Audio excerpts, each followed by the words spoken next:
Tioga County has had some bad fires, but the deadly 1980 5-alarm fire at the Lamplighter in Wellsboro was probably the worst of them all. Hi, this is Carol Hoke, Office Manager of Howard Hanna Realty Pioneers in Wellsboro. The Lamplighter Tavern had apartments upstairs and was located on what is now the empty lot next to the Dean Center on Main Street in Wellsboro. The Lamplighter was a 105-year-old wood frame building with no automatic alarms, no sprinkler system, and no fire breaks. On August 29, 1980, at 3:30 a.m., a fire broke out in the kitchen area. 12 people lived on the third floor, most of which were handicapped or had special needs. The first engines arrived within 5 minutes of the call. Immediately, Chief John Dugan called a second and third alarm, which brought mutual aid from Mansfield, Bloss, Tioga, Middlebury, Morris, and Gilton.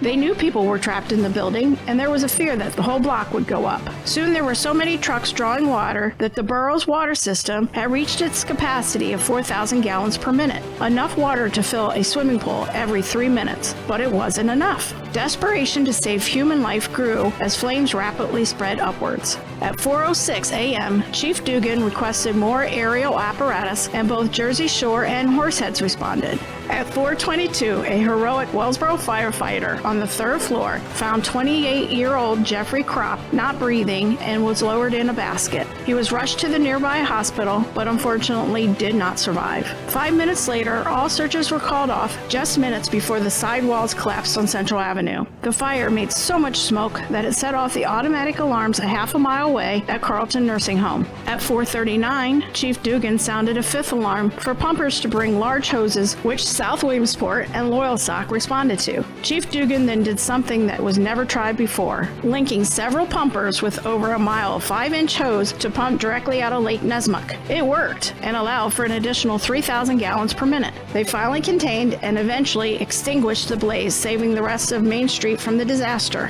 When the fire was out, 2 other victims, 42-year-old Harold Smith and 30-year-old Roland Davis, were discovered in the building. It was sadly determined that the fire was intentionally set. Police had a pretty good idea who started the fire, but it took 7 years till someone would be tried in court. In our next chapter, we'll look at why it took so long for trial and what we know about this unsolved case of murder and arson. Here at Howard Hanna, we love our heritage. If you're looking to buy or sell real estate, give us a call. We are Howard Hanna Realty Pioneers. Experience the pioneer difference.